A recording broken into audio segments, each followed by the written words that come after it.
Fala pessoal, excelente começo de semana para vocês que nos acompanham aqui na BMC, segunda-feira, dia 5 de setembro. Eu sou o Felipe Brosco e vamos juntos acompanhar agora no BMC Stock as principais informações do mercado financeiro no meio do dia.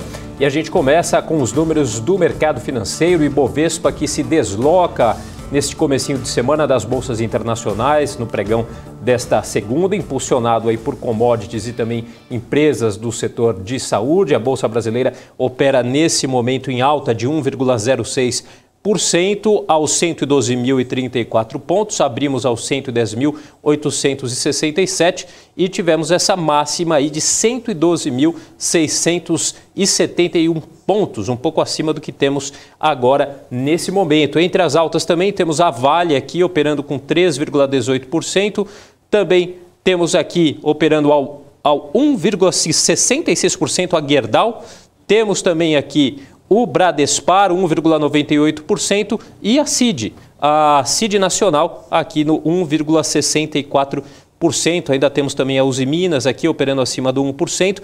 Entre as principais baixas temos o grupo Gafisa aqui com menos 3,73% e a Embraer menos 2,25%. Ainda completando aqui temos o Banco Bradesco menos 1,90%.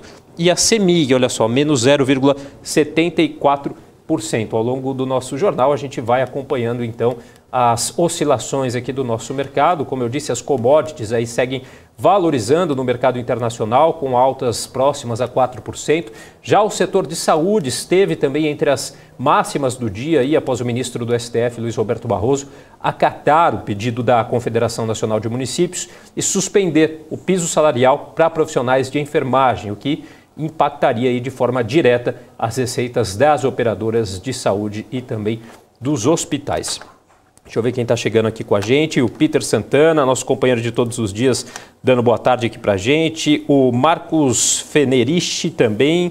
O Gabriel Monteiro, obrigado pessoal. Vamos lá, vamos juntos aqui fazer esse BMC Stock. A gente também começa falando sobre Boletim Focus, que foi divulgado hoje pelo Banco Central, o boletim semanal, né? E o mercado financeiro reduziu ainda mais a expectativa de inflação para 2022 e também para 2023 e elevou a do crescimento do PIB, do Produto Interno Bruto, não só deste ano, mas também do próximo ano. De acordo com o Focus, o IPCA passa de 6,70% para 6,61% agora em 2022 e de 5,30% para 5,27% no ano que vem. Foi, portanto, a 10ª queda consecutiva na projeção por IPCA deste ano e a terceira para o de 2023. Apesar das revisões para baixo nessas projeções da inflação, elas ainda estão acima da meta do Banco Central, que era de 13,5% agora em 2022 e 3,25% em 2023. Com a tolerância, então, de 1,5%, a meta do Banco Central será cumprida se o IPCA ficar entre 2% a 5% agora em 2022 e entre 1,75% e 4,75% no ano que vem. Ainda falando sobre as projeções do mercado, o relatório Focus, do Boletim Focus, elevou mais uma vez a projeção de crescimento do PIB em relação às expectativas. Para a atividade, o mercado financeiro aumentou a previsão de expansão do PIB, também pela 10ª semana seguida, de 2,10% para 2,26%. Lembrando que na semana passada, quando foi registrado o PIB do segundo trimestre de alta, alguns bancos já começaram a projetar um PIB acima dos 3%. E para 2023, a previsão de crescimento econômico aumentou, indo de 0,37% para 0,47%. Projeções desta semana para o dólar a gente teve também e para a Selic que se mantiveram aí na mesma. O dólar em R$ 5,20 para esse ano e 2023 e a Selic manteve aí em 13,75% neste ano e elevando a projeção de 2023 de 11% para 11,25%. E olha só, a Associação Brasileira dos Importadores de Combustíveis, a ABICOM, divulgou hoje que a defasagem média da gasolina e do óleo diesel em relação ao mercado global é de 5% e 3%, respectivamente, superior ao baseado no preço de paridade internacional. De acordo com a Abicom, a gasolina precisaria cair 0,16 centavos, 16, portanto, 16 centavos para se equiparar, enquanto o diesel se igualaria com redução de 0,15 centavos, portanto. Bom, já está aqui com a gente ao vivo o Alex André para repercutir as principais notícias do dia. Boa tarde, Alex. Eu acho que a gente podia começar então com as notícias que a gente já deu aqui no nosso BMC Stock, falando um pouquinho aí de Boletim Focus e, na sequência, essa informação aí da Abicom, que você está sempre por dentro. Boa tarde, meu querido. Boa tarde, Brosco. Um prazer falar contigo sempre. Boa tarde a todos que nos escutam aqui, nos ouvem, né, nos assistem aqui na BMC News, no BMC Stock de hoje. Bom, Brosco, essa notícia do Focus, né, eu sempre falo que os analistas, né, os economistas consultados pelo Focus, na média, quando a gente está falando média, a gente sempre sabe que essa notícia é um pouco atrasada, ou seja, as notícias, né, os dados vão saindo, e os economistas, na média, eles são um pouco mais conservadores, né? Então, a gente, observando o Focus, ainda tem espaço de melhora, tá? Não só, na minha opinião, mas só pegar os dados, tá? Se você pegar os dados de casa após casa, né? Ou seja, pegando os dados dos bancos, das corretoras, a gente consegue observar esse crescimento e isso vem sendo passado pelo Boletim Focus. Então, não é nenhuma grande surpresa, nada de muito otimismo por aqui, tá? Ou seja, somente os dados econômicos vêm sendo melhorados, né? Ou seja, a gente tem visto a sequência de melhoras, inclusive pelo PIB, né? Que a gente tem repercutido recentemente aqui, de 1,2, expectativa de 0,9, então tudo isso vem melhorando, né? E demonstrando que até 2023, um ano que era pouco citado em relação ao crescimento econômico, talvez aconteça sim, né, um crescimento econômico, né, muito melhor que estava sendo estimado. Esse ano já surpreendeu muito, né, até os mais otimistas, e para o ano que vem também. Tá? Então acho que essa é a leitura, não vou dizer em relação ao governo, nada disso. A atividade econômica tem sido, né, o principal catalisador aqui, e um ponto bem interessante também, que é a atividade da política monetária aqui no Brasil. Né? Ou seja, o Brasil foi um dos primeiros, né, a subir os juros, e agora isso vem colocando uma perspectiva muito melhor em países que atrasaram, né, essa perspectiva de aumento de juros, que a gente sabe que é uma grande discussão que a gente está falando nos Estados Unidos e também na Europa, Brosco. Bom, a questão da Abicom, um ponto que você falou em relação à paridade, né, uma provocação que eu estava falando junto com o Cabral na semana passada, é o seguinte: se tivesse que subir, né, o preço da gasolina, ou seja, se o petróleo disparar e tiver que ter um aumento da gasolina, quanto tempo, né, realmente a Petrobras vai conseguir segurar nisso? A gente já viu mais de 50 dias, né, segurando essa defasagem do preço da gasolina. Então, acho que o mercado está muito mais otimista agora, no curto prazo, como eu falei até mesmo para as ações da Petrobras, ou seja, a gente fica mais otimista com o petróleo, com a Petrobras, né? O petróleo mais em queda do que petróleo em alto, porque a gente consegue dar essa previsibilidade, né, de não ter repasses no preço da gasolina, do diesel, né, pelo menos ali nos próximos 30 dias. Né? Então, isso que dá para enxergar agora nesse curto prazo em relação à Petrobras, também a questão da gasolina e do diesel. A gente tem nenhuma grande preocupação agora em relação a repasse, e isso deve ajudar também até mesmo a imagem, né, do Bolsonaro agora para as eleições, para quem olha o preço da gasolina como um catalisador para a eleição. Para mim, na minha opinião, não tem nada a ver com isso. Né? A gente sabe que, claro, teve a questão da PEC, que foi uma questão eleitoreira, uma questão do próprio governo para ajudar no preço dos combustíveis, mas por hora fica restrito a esse momento. Né? Para mim, não tem nenhum grande catalisador em relação a isso. Então, a gente deve ser observado, né, um ponto que muita gente está falando agora dessa questão da OPEP, né, de corte, um corte, né, do fornecimento global, um corte ali que não tem nada muito abrangente, mas no mercado de oferta restrita, isso sim aumenta essa preocupação ainda mais, até mesmo com essas discussões que a gente está falando do gás lá na Europa, né, do Nord Stream 1 aí, que estava sendo cogitado uma questão de reparo técnico, agora a gente sabe que tem ligado diretamente a essa questão geopolítica e, claro, isso impacta mais uma vez o preço do petróleo para cima, e a gente segue monitorando se realmente vai se traduzir, né, no curto prazo, se vai mudar um pouco nessa narrativa em relação a esse repasse de preço da gasolina e do diesel, Brosco. Perfeito, André. Ainda mais um giro de notícias nosso aqui, a gente tem a informação de que ofertas de ações devem somar 80 bilhões de reais em 2023. Segundo uma reportagem do Valor, empresas de infraestrutura e commodities estão entre as apostas para o retorno da janela de IPOs na Bolsa. Segundo os bancos de investimento ouvidos pela reportagem, há espaço para até 35 operações entre ofertas iniciais e follow-on. Para este ano, no entanto, o entendimento é de que não haja mesmo nenhum IPO e o motivo são as incertezas eleitorais. Mas para o ano que vem, o otimismo pode voltar e as capitalizações devem voltar a acontecer. E segundo dados da pesquisa de endividamento e inadimplência do consumidor da CNC, houve um aumento de 0,5 ponto percentual no índice de dívidas por carnês e cartões de lojas em relação a julho e de 1,2 ponto percentual na comparação com agosto de 2021, chegando a 19,4% das famílias brasileiras no mês de agosto. E o Açaí lançou um atacadão premium em bairros nobres de São Paulo. Veja esse e outros destaques corporativos agora na nossa reportagem.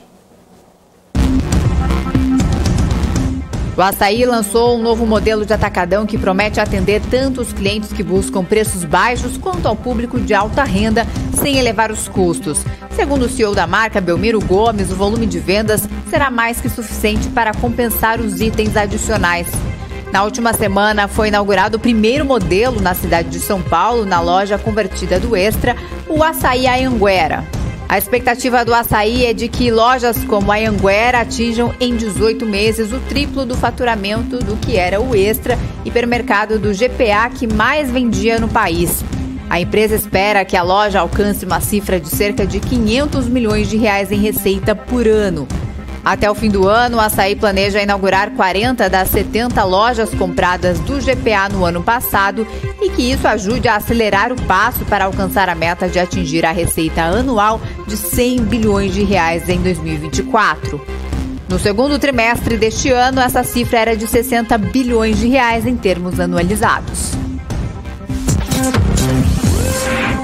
A Braskem divulgou um fato relevante, reforçando o posicionamento de que não conduz eventuais negociações das acionistas Novonor e Petrobras para a venda da companhia. A Novonor emitiu um comunicado afirmando que até o presente momento não houve evolução material em relação a qualquer alternativa relacionada à alienação de sua participação na Braskem. Já a Petrobras reafirmou que sua participação na Braskem faz parte da carteira de ativos à venda pela companhia, conforme divulgado no Plano Estratégico de 2022 a 2026. Porém, não está conduzindo nenhuma estruturação de operação de venda no mercado privado e que não tem conhecimento sobre as negociações mencionadas em notícias do mercado. O Carrefour comunicou que inaugurou as 4 primeiras lojas convertidas da bandeira Max, o atacarejo do Grupo Big, para a marca Atacadão. As unidades estão nas cidades paulistas de Diadema, Jacareí, Santo André e São José dos Campos. O comunicado afirma que a inauguração ocorre menos de 3 meses após a conclusão de aquisição do Grupo Big. De acordo com o Carrefour, os clientes contarão com soluções financeiras do Banco Carrefour e as unidades devem trazer maior tráfego às lojas. O número de unidades de manutenção e estoque passará de 6 mil para cerca de 9 mil. A companhia estima que em outubro o número de aberturas de conversões vai alcançar 20 lojas. Portanto, está aí então alguns destaques do mundo corporativo. Tivemos aí o Açaí lançando esse novo modelo de atacadão aí, que promete atender a clientes que buscam preços baixos, quanto também ao público de alta renda, prometendo não elevar os custos. Tivemos também o Carrefour aí na pauta do mundo corporativo, aí comunicando ao mercado que inaugurou as 4 primeiras lojas convertidas da bandeira Maxi. E também a Braskem aí divulgando um fato relevante e reforçando aí posicionamento de que não conduz eventuais negociações das acionistas Novonor e Petrobras para a venda da companhia. Alex, algum destaque a mais do mundo corporativo de hoje?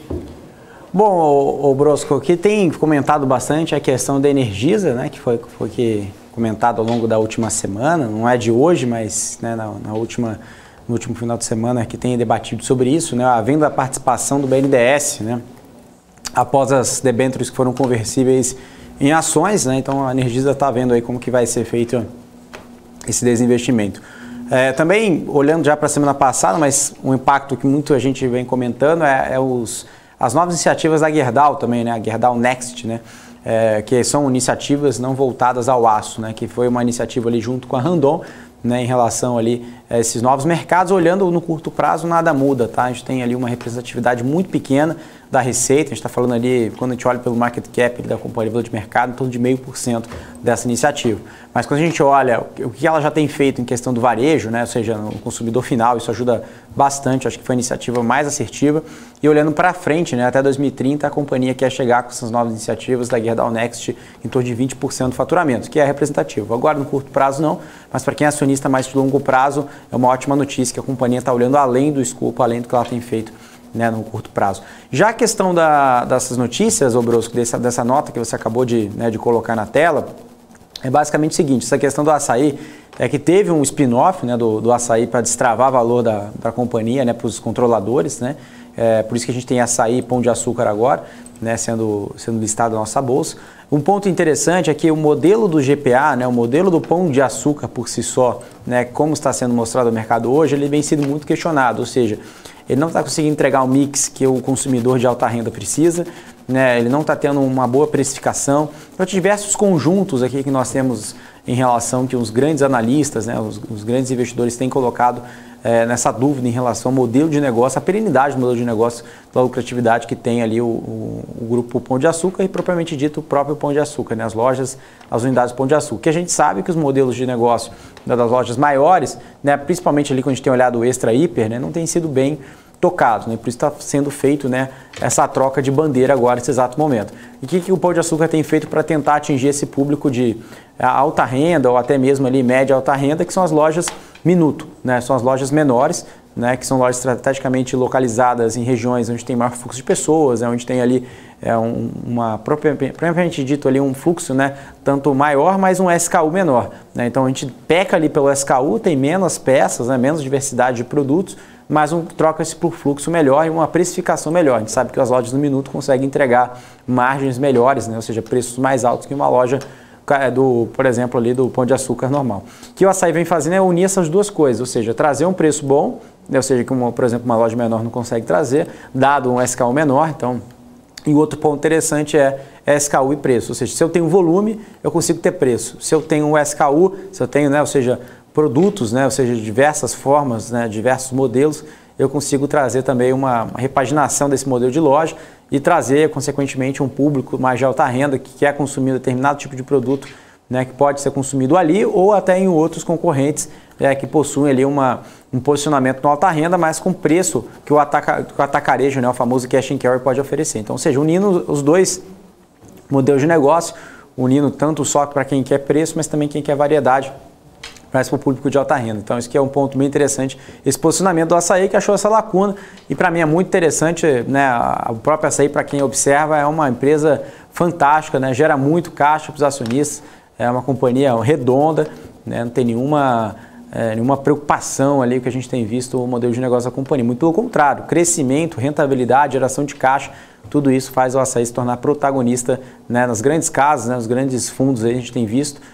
E agora, né, um outro player, né, que é totalmente diferente de alto luxo, né, de luxo, né, quando eu falo de produto de maior valor agregado, que é ao contrário disso, é o Matheus. Matheus pouca gente conhece, tem feito uma mudança agora no board da companhia, o CEO, que é fundador, foi para o conselho, né, o CFO, que tinha mais de 30 anos de caso morgado, saiu, deu lugar a outro CFO, a companhia mudou um pouco de cara em relação ao posicionamento para o mercado gostou disso e as ações subiram, né, dependendo da janela aqui que a gente está olhando, mais de 100%. Tá? Então, acho que também um outro papel que o mercado tem olhado também, que é um setor que tem penalizado nas margens, as lojas estão crescendo muito, a alavancagem aumentou e a margem diminuiu, mas o mercado enxerga-se, não só para açaí, mas para Grupo Matheus, as ações de atacarejo, que as margens menores podem estar com seus dias contados aqui, Brosco.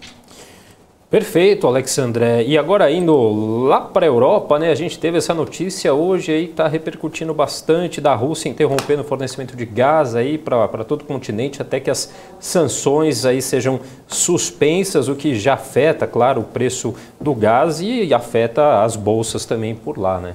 Essa questão da paridade entre euro e dólar já está sendo discutido aí, já falando que está abaixo de $1, e também estão falando em relação à libra esterlina, né? Então acho que é uma discussão que afeta a Europa inteira, a gente está falando ali de estagflação, realmente é complicado o que está acontecendo na Europa, né? Um baixo crescimento econômico aliado a uma alta da inflação, isso que denomina, né? Isso que significa a estagflação.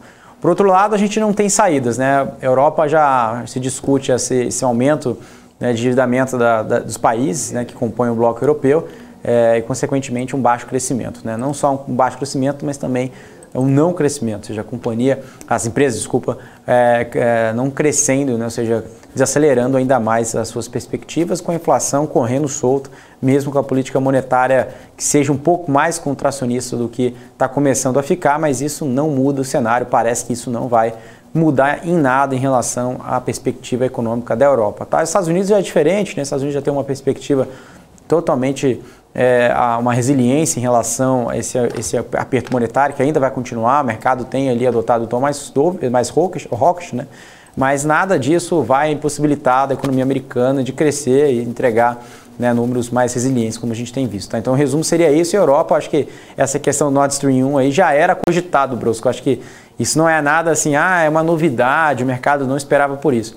Em um determinado momento, o mercado já esperava que isso poderia acontecer. Isso estaria ali naquele famoso naquela famosa sensibilidade, né, no worst case cenário, ou seja, no pior cenário possível. Isso estava na precificação e agora aconteceu. O que a gente tem que ver agora é quais são os impactos aqui no Brasil, como a gente consegue se beneficiar. O que a gente tem visto o OPEP, que eu falei no começo, OPEP, PEP+, junto com a Rússia, cortando, né, o fornecimento de petróleo globalmente, junto com essa notícia do gás. E a gente tem aqui uma perspectiva mais positiva em relação ao Brasil, com as empresas de petróleo, propriamente ditas júniors, né, que não tem, por exemplo, por que não Petrobras? Porque Petrobras, a gente tem um aspecto político, né, não da eleição em si, mas a questão se o petróleo subir, o governo vai começar a olhar de novo, olha, vai ter que segurar esse preço da gasolina, vai ter que segurar esse preço do diesel, se subir o preço da gasolina e do diesel, né, o presidente, não só o Bolsonaro, mas como qualquer outro presidente, talvez, né, tenha que interferir, né, em relação a essa política de preços, não na política de preço em si, mas na própria presidência, como a gente viu várias vezes, né, em relação dos últimos trimestres. Então é uma preocupação sim que o mercado tem colocado e as júniors não tem nenhuma interferência. Eu falo, os júniors são 3R, PetroRio, Enalta, Recôncavo, vai depender de cada um, com cada sensibilidade, cada modelo, olhando aqui no micro, né, no bottom line, o que tem entregado tanto de operacional quanto de financeiro. Tá? A gente sempre comenta essas companhias e o preço de petróleo mais alto faz as companhias gerarem mais caixa. Uma conta bem simples e a gente aqui, como acionista dessas companhias, a gente consegue se beneficiar, claro, com esse cenário incerto que tem acontecido na Europa, Brusco. Perfeito, Alexandre. É isso aí. Por hoje é só. Queria agradecer então mais uma vez sua participação aqui com a gente. Um abraço, obrigado, viu? Um abraço, até mais. Tchau, tchau. Até mais, tchau, tchau. Bom, deixa eu dar um recadinho para vocês antes de a gente ir para o nosso primeiro intervalo, porque na semana passada a gente teve o candidato à presidência, o Pablo Marçal, sendo entrevistado aqui na BMC e amanhã a gente vai ter uma entrevista especial com o candidato à presidência pelo Partido Novo, Felipe Dávila. Ele vai participar ao vivo da programação da BMC News nesta terça-feira, portanto, a partir das 10h30 da manhã. Então não perca, você poderá inclusive participar mandando as suas perguntas e interagindo aqui com a gente por meio do nosso chat. É isso aí, pessoal. A gente faz agora um rápido intervalo e já voltamos.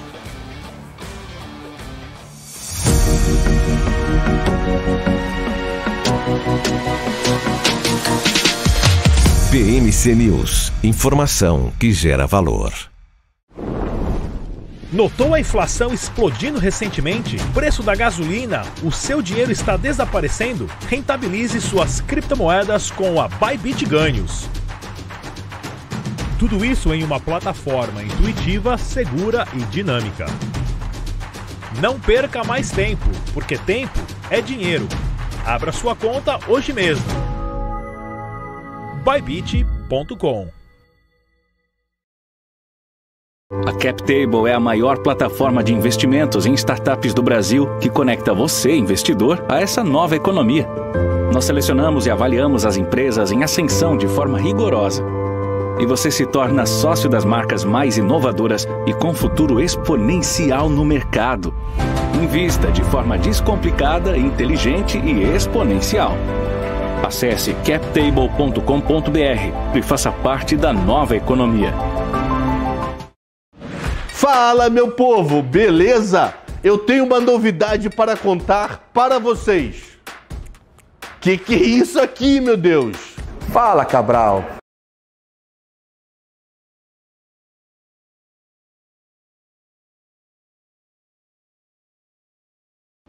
Fala, meu povo, beleza? Eu tenho uma novidade para contar para vocês. Que é isso aqui, meu Deus? Fala, Cabral.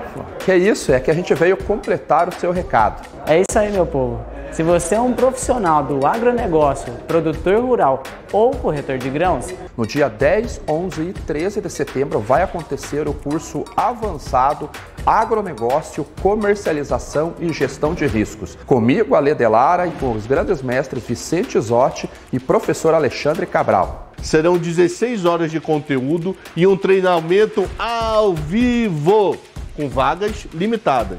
aprenda estratégias profissionais de comercialização de milho, soja e café no mercado físico, além de estratégias de proteção com derivativos no mercado financeiro. Para participar, escaneie o QR Code que está aparecendo na sua tela.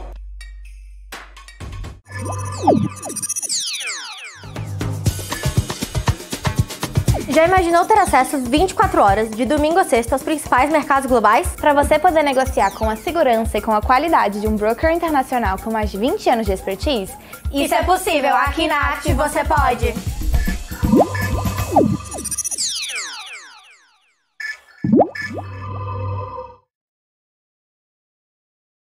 Aprender a lucrar no mercado é um caminho longo. Estude com quem conhece os atalhos.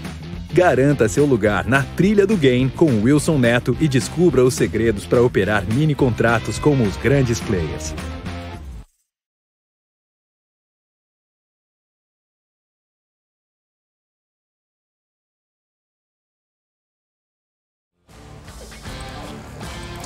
É isso aí, pessoal. Estamos de volta com o BMC Stock. Agora, para a gente dar rapidinho aqui, mostrar os destaques do nosso portal bmcnews.com.br, mostrando aqui Bovespa subindo nessa segunda-feira, em dia de feriado lá nos Estados Unidos, né? O principal índice da B3 tem alta de 1,45% aos 112.466 pontos. Temos também como um dos destaques Liz Truss sendo escolhida como a nova primeira-ministra do Reino Unido após a renúncia de Boris Johnson. Claro, a crise do gás também entre os destaques. Crise do gás aí causada pela Rússia, que pressiona países europeus a evitarem aí o colapso. E também, já destacando aqui a nossa entrevista que acontece amanhã com o Felipe Dávila, também candidato à presidência pelo Partido Novo, a partir das 10h30 da manhã, então não perca. Vamos dar uma olhadinha como é que estão as bolsas pelo mundo aqui, deixa eu ver o que já temos aqui.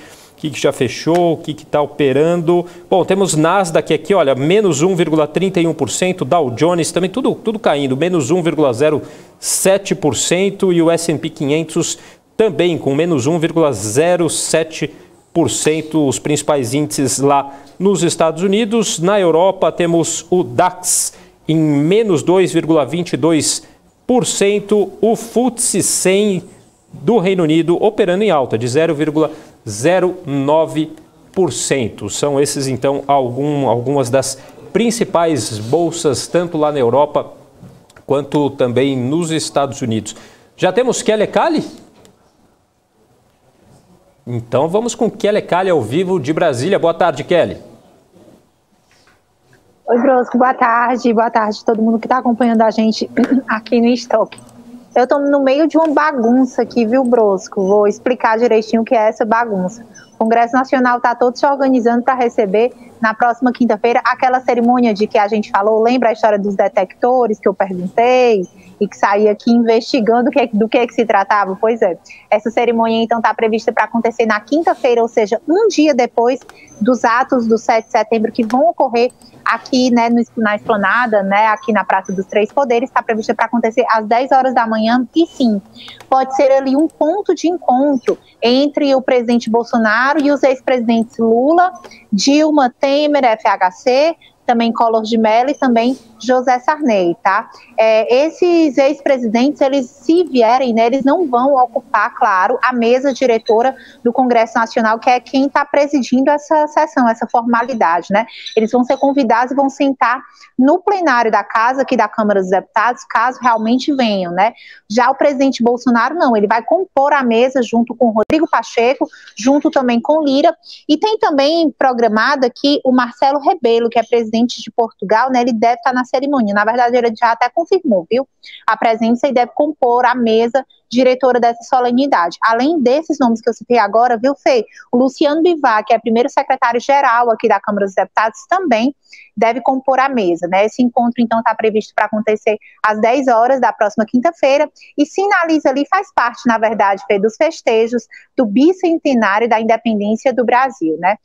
Quem está organizando essa cerimônia é o Congresso Nacional, por isso que o Rodrigo Pacheco, que é presidente do Senado e do Congresso, é quem vai presidir essa sessão. Então, a gente fica na expectativa, porque o próximo momento aí, Fê, é saber se, de fato, os ex-presidentes convidados serão, né, virão para cá, farão parte dessa cerimônia com destaque aí para o ex-presidente Lula por conta, né, de que faz parte aí como concorrente ao Palácio do Planalto nas eleições de outubro e figura atualmente como primeiro nas pesquisas eleitorais, em todas as divulgadas, o que o faz o principal aí, não só oponente, né, porque existe realmente uma separação total entre aí o presidente Bolsonaro e o presidente Lula, mas o que faz do Lula, né, o principal concorrente do presidente Jair Bolsonaro, tá, Fê? Volto com você aí no estúdio.